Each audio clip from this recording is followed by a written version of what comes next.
The papers hit the kitchen counter with a crisp sound that cut through the silence like a blade. Divorce papers. On the same day my wife had just gotten the biggest promotion of her career. I stared at the documents while she stood there, arms crossed, looking like she'd just won the lottery. Which, in a way, she had. Vice President of Operations at her company. Six-figure salary. Stock options. The whole package. I don't need you anymore, she said, her voice steady and matter-of-fact. I can take care of myself now. 7 years of marriage.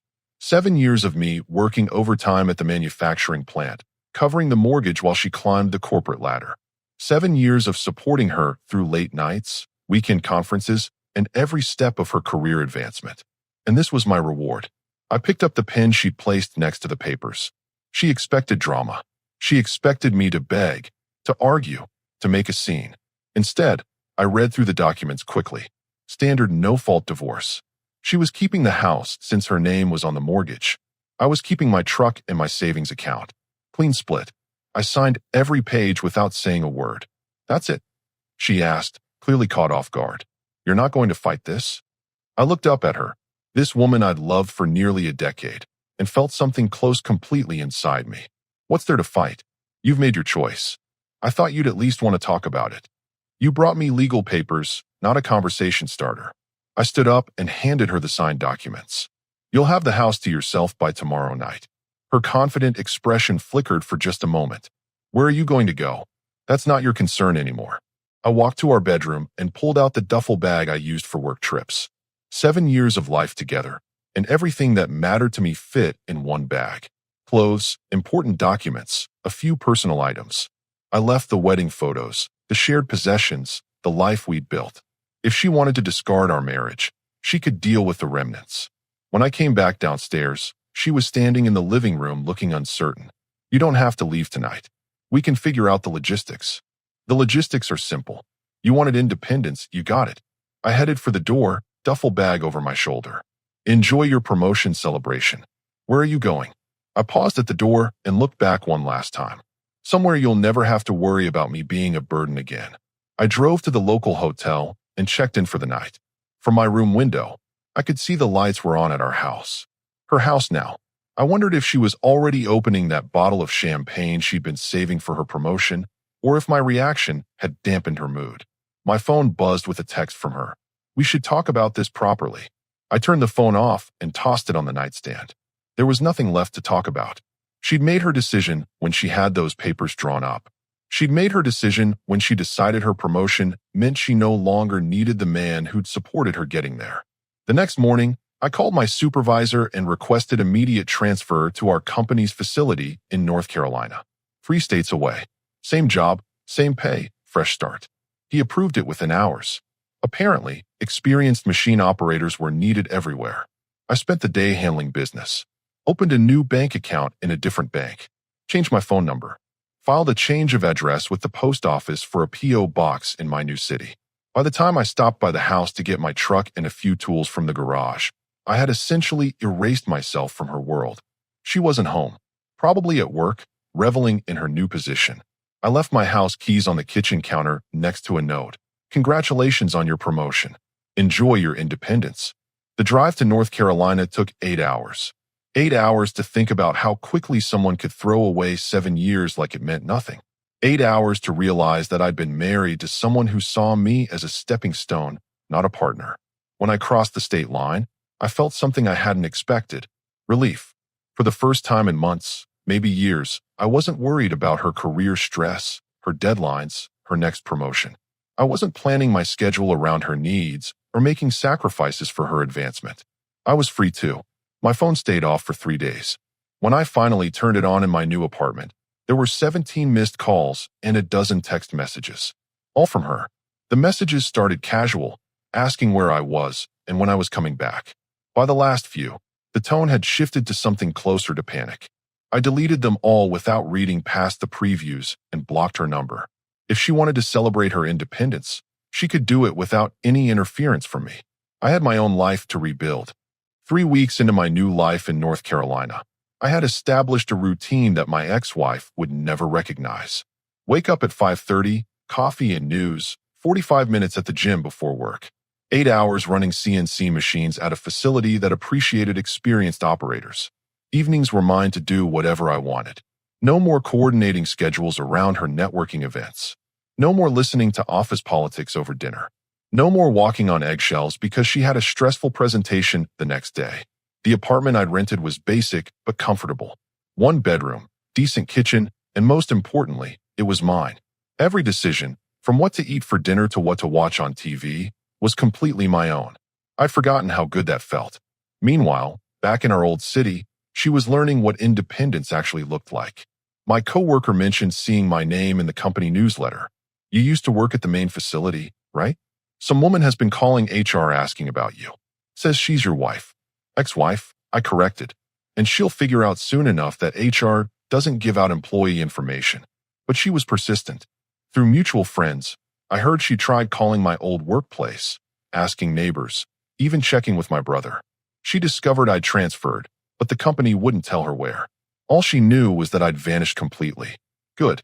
By month 2, the reality of her situation was setting in. The house payment on her VP salary was manageable, but everything else hit different when you're doing it alone.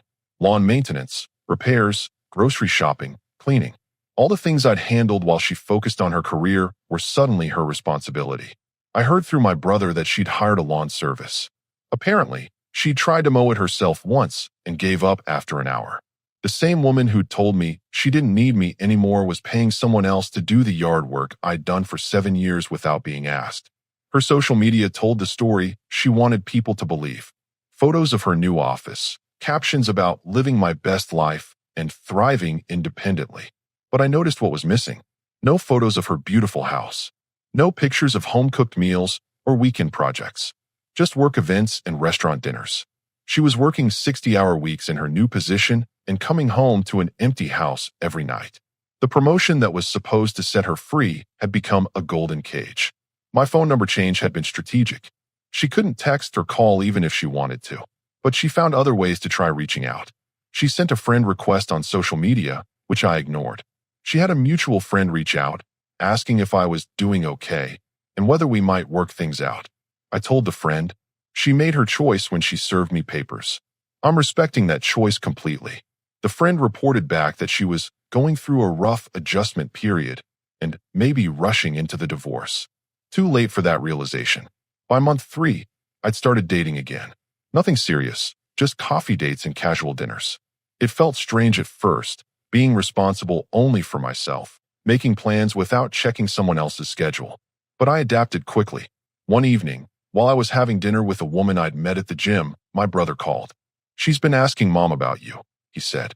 Wants to know if you're okay, where you're living, if you're seeing anyone. What did Mom tell her? That if you wanted her to know those things, you'd tell her yourself. Smart woman, my mother. She also mentioned that the house feels too big for just her. Said she's thinking about getting a roommate. The same house she'd claimed as hers in the divorce. The house she'd been so proud to keep in her name. Now it was too much for her to handle alone. I finished my dinner date and drove home to my apartment, thinking about the contrast. She was rattling around in a 4-bedroom house, overwhelmed by the responsibilities and probably eating takeout most nights. I was in a 1-bedroom apartment, content and building something new. 6 months after I'd signed those papers, she made her first real attempt to track me down. She hired a private investigator. My brother called to warn me. She's getting desperate. The PI already contacted Mom, asking about your job, your habits, whether you'd moved out of state. Did you tell Mom to be careful what she says? Mom hung up on him. Said if her son wanted to be found, he wouldn't have disappeared in the first place. The PI got nowhere. I'd been thorough in my exit strategy. New bank, new phone, new address, new state. The only connection to my old life was my job, and the company protected employee information religiously. But her desperation was telling. 6 months of independence, and she was paying strangers to find the man she'd discarded. The promotion that was supposed to make her complete had left her feeling more empty than ever. I, on the other hand, was thriving. New friends, new routines, new possibilities. The manufacturing plant had offered me a supervisor position after just 4 months. Better pay, better hours, better future. None of it would have been possible if I'd stayed trapped in a marriage where I was seen as expendable. That night, I raised a beer to toast my ex-wife's independence. She'd wanted to be free of me, and she'd gotten exactly what she'd asked for. She just hadn't considered what that freedom would actually cost her. Year 1 passed like a season of recovery. I threw myself into work, earned my supervisor position, and started taking night classes in industrial management. The company was paying for it, seeing potential in someone who showed up consistently and delivered results. My social life rebuilt itself naturally. Friday night poker games with coworkers, weekend fishing trips, a few relationships that lasted a few months each. Nothing serious, but nothing lonely either. I was learning who I was without constantly accommodating someone else's career ambitions. Meanwhile, the updates about her life came sporadically through family channels. My brother mentioned she'd had to hire a property management company to handle house maintenance. She'd tried dating, but nothing stuck. The promotion that was supposed to transform her life had mostly just given her longer hours and more stress. By year 2, I'd stopped asking about her entirely. My mother stopped volunteering information. The divorce was final, the past was buried, and I was genuinely moving forward. I bought a small house with 3 acres outside the city. Nothing fancy, but it was mine. I spent weekends working on it, building a workshop, fixing things because I wanted to, not because someone expected me to. My neighbor was a retired mechanic who taught me engine repair. Simple pleasures that marriage had never allowed time for. The dating became more serious in year 3. I met a kindergarten teacher named Beth who didn't care about corporate ladder climbing or networking events.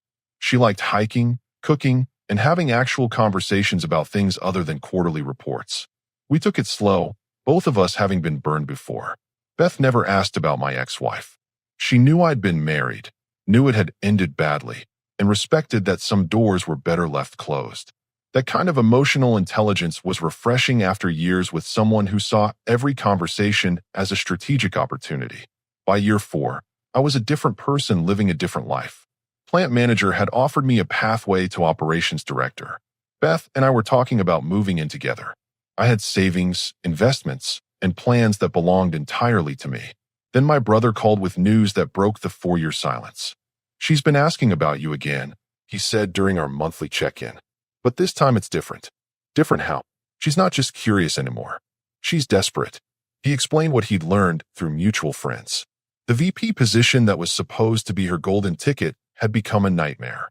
Corporate restructuring meant longer hours, impossible targets, and constant pressure.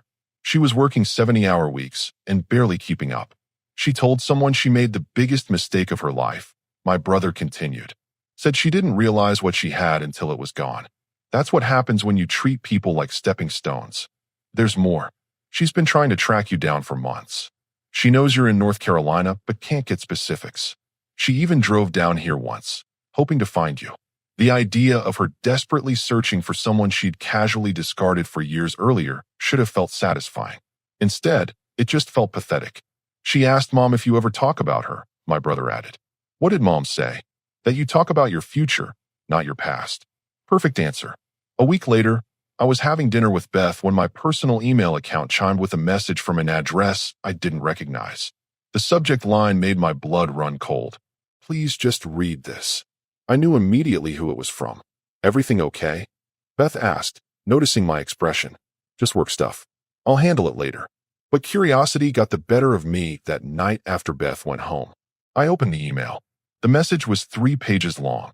A rambling confession about mistakes, loneliness, and regret. She'd found my email through some mutual connection and poured out 4 years of accumulated remorse. The house was too big. The job was consuming her life. And she'd realized that success meant nothing without someone to share it with. The email ended with a phone number and a plea to call her. Just to talk. Just to see if we could try again. I read it twice, then deleted it. But she wasn't done. The emails kept coming. One every few days, each more desperate than the last. She'd seen my LinkedIn profile, knew I was doing well, and it was driving her crazy that I'd built a good life without her. I know I hurt you. One email read. I know I made a terrible mistake. But can't people change? Can't we try again? Another one. I've been thinking about what we had for 4 years. I threw away the best thing in my life for a job that's killing me. I saved them all in a folder, but never responded. Beth noticed I'd become distracted and asked if something was wrong. I told her about the emails, And her response was exactly what I needed to hear. She had you for 7 years and decided you weren't good enough, Beth said simply. Now that she's figured out what she lost, she wants you back. That's not love, that's panic. Smart woman. The emails continued for 2 months. Sometimes apologetic, sometimes angry, sometimes desperate. She threatened to come to North Carolina to find me. She promised she'd changed. She offered to leave her job and start over somewhere new with me. All the things she could have chosen 4 years earlier, before serving me with papers. I never responded to a single message. Then, one day, the email stopped. For 3 weeks, silence. I thought maybe she'd finally gotten the message. Maybe she'd accepted that some bridges, once burned, can't be rebuilt. I was wrong. My phone started ringing. The phone call started at 7 in the morning on a Tuesday. My number had been private for 4 years, but somehow she'd found it. I let it go to voicemail. Then it rang again. And again. Beth was making coffee when I finally checked the caller ID.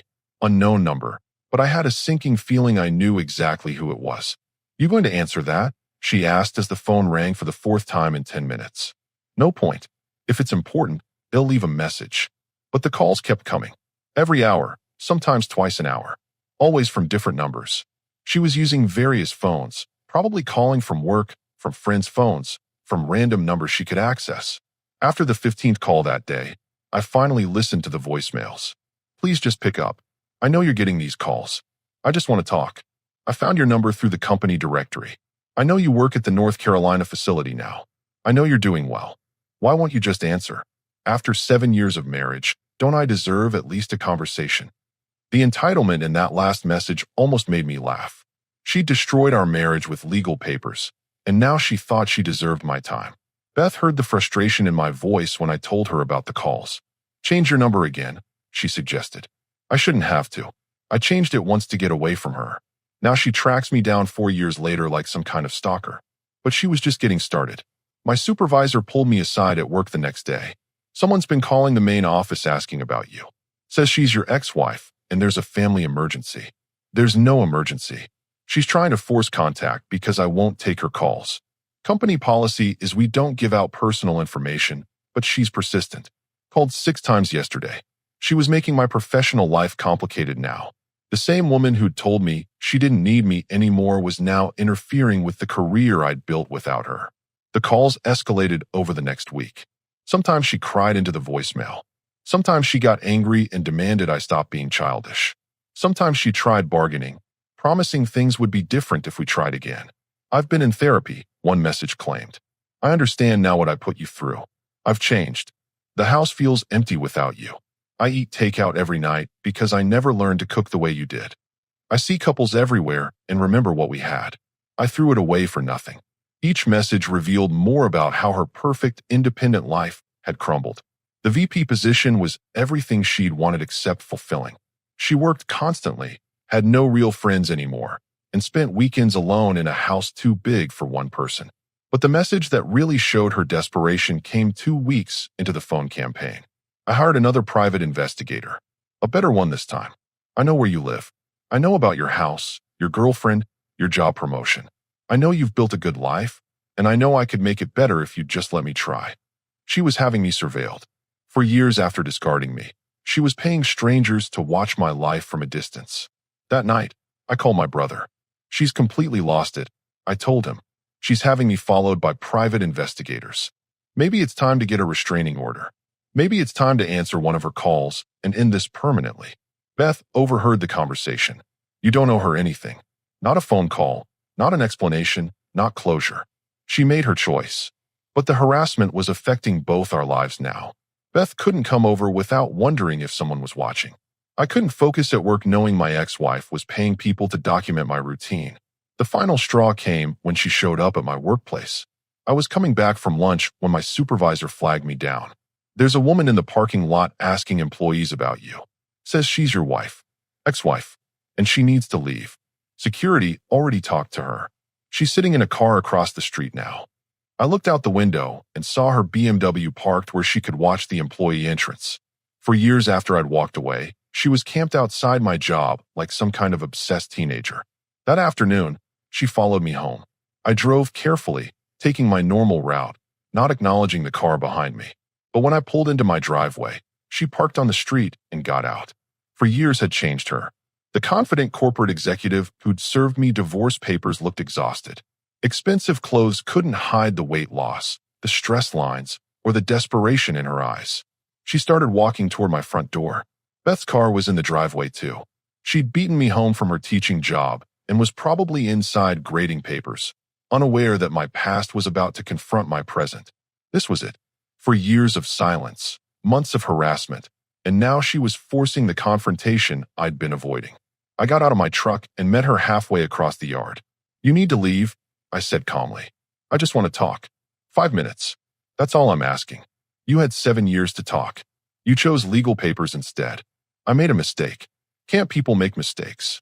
"They can, but they live with the consequences." She looked toward the house, where Beth's silhouette was visible through the kitchen window. "Is she why you won't give me a chance?" "No, you're why I won't give you a chance. I've changed. I'm not the same person who hurt you." I studied her face, looking for any trace of the woman I'd once loved. All I saw was someone who'd finally run out of other options. "Maybe you have changed, but I have too. And the person I am now knows better than to trust someone who throws people away when they think they've found something better." Her composure finally cracked. I was scared. The promotion, the money, the independence, it made me feel powerful for the first time in my life. I thought I didn't need anyone. "You were right. You didn't need me. You made that very clear. But I want you. Isn't that enough?" "No, it's not." She stood there for a moment, realizing that 4 years of building toward this conversation had led to a dead end. "So that's it. You won't even consider trying again." "I signed your papers 4 years ago. That was me trying to respect your decision and move on with my life. I didn't think you'd actually stay gone. That's the problem. You thought you could have it both ways." Beth appeared at the front door, probably wondering why I was having an intense conversation with a stranger in our driveway. "I should go," I said, "and you should stop calling, stop following me, and stop making this harder than it needs to be. This isn't over." "Yes, it is." I walked toward my house, toward Beth, toward the life I'd built without her.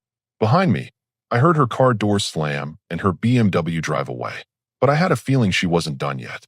After the driveway confrontation, I thought maybe she'd finally gotten the message. For 3 days, my phone was blissfully quiet. Beth and I had dinner without interruption, watched movies without my phone buzzing every hour, and started to believe the harassment might be over. We were wrong. On Thursday morning, I woke up to find my voicemail box completely full. The notification said I had 99 new messages, all from the previous night. "What the hell?" I muttered, grabbing my coffee and sitting down to see what kind of breakdown I'd missed. Beth looked over from where she was packing her teaching supplies. More calls. 99 voicemails. She must have called all night. The messages started around midnight and continued until 4 in the morning. At first, they were relatively coherent. "I know you don't want to talk to me, but I can't stop thinking about our conversation. I keep replaying what you said about throwing people away, and you're right. I did throw you away, but I want to fix it." By message 20, the tone had shifted. "I drove by your old apartment complex today, the one where you lived when we first met. Do you remember how happy we were then? Before everything got complicated." Message 40 was where things got concerning. "I quit my job today, the VP position that I chose over you. I walked into my boss's office and resigned. If that job was what came between us, then it's gone now." I paused the playback and stared at my phone. She'd quit the job she'd destroyed our marriage to get. The promotion that was supposed to set her free had become so meaningless that she'd thrown it away too. Beth was listening from the kitchen. "She quit her job?" "Apparently. Keep listening, it gets worse." Message 60 showed the real depth of her spiral. "I'm sitting in the parking lot of our old grocery store, the one where we used to shop together every Saturday morning. I bought groceries for one person tonight, and I couldn't stop crying in the cereal aisle. The clerk asked if I was okay, and I almost told him about you." By message 80, she was barely coherent. "I know you have someone new. I saw her through your kitchen window. She's pretty. She probably doesn't demand you work overtime to pay for her ambitions. She probably appreciates what she has." The final messages, recorded around 4 in the morning, were just sobbing and fragments of sentences. "I can't sleep. Haven't slept properly in months. Keep dreaming about the day I gave you those papers, your face when you signed them. I thought you'd fight for us." I deleted the entire batch and blocked the number she'd been calling from. But she wasn't done. Over the next 2 weeks, the voicemails kept coming from different numbers. Work phones, friends' phones, prepaid cells. She was determined to fill my voicemail box with her regret. Some messages were angry. You're being cruel. I know you're listening to these. I know you could forgive me if you wanted to. You're choosing to hold this grudge because it makes you feel powerful. Some were bargaining. I'll move to North Carolina. I'll get a job there, a small apartment. I won't interfere with your life. I just want to be in the same city again. Maybe we could start over as friends. Some were just pathetic. I hired a dating coach. She said I need to learn how to be vulnerable again. She said I built walls after our divorce to protect myself from feeling the way you made me feel when you left. I started keeping account. After 3 weeks, I was up to 150 voicemails across various numbers. Beth suggested I change my number again, but I was curious to see how far she'd take this. The answer came on a Friday evening when I got home from work to find 203 voicemails waiting for me. 200, I told Beth, showing her my phone. She left 200 voicemails. That's not romantic persistence. That's stalking.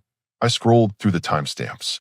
She'd been calling every 15 minutes for hours, leaving message after message like some kind of broken robot. Let's listen to a few, I said, settling onto the couch with Beth. I want you to hear what 4 years of independence actually bought her. We started with message number 50, where she was explaining how empty her house felt.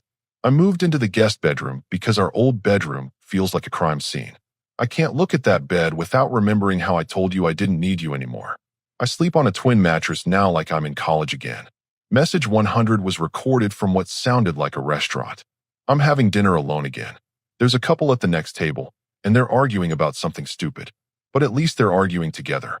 I don't even have anyone to fight with anymore. Message 150 showed she'd been drinking. I called your brother tonight. He hung up on me. Your mother won't take my calls either. I've been erased from your family like I never existed. 7 years of Christmas dinners and birthday parties, and now I'm nobody to them. But it was message 190 that really showed how far she'd fallen. I went to therapy today and told Dr. Rodriguez about you. She asked me to describe what I lost, and I couldn't stop talking for an hour. She said I'm grieving the life I chose not to have. She said some mistakes are too big to fix. Beth muted the phone and looked at me. This is actually sad. She's completely broken. She broke herself. I didn't do this to her. I know that. But listening to someone's mental breakdown feels wrong, even if they brought it on themselves. The final few messages were recorded around 3 in the morning and were barely audible. I know you won't call me back. I know this is pointless, but I had to try. I had to let you know that losing you was the worst thing that ever happened to me.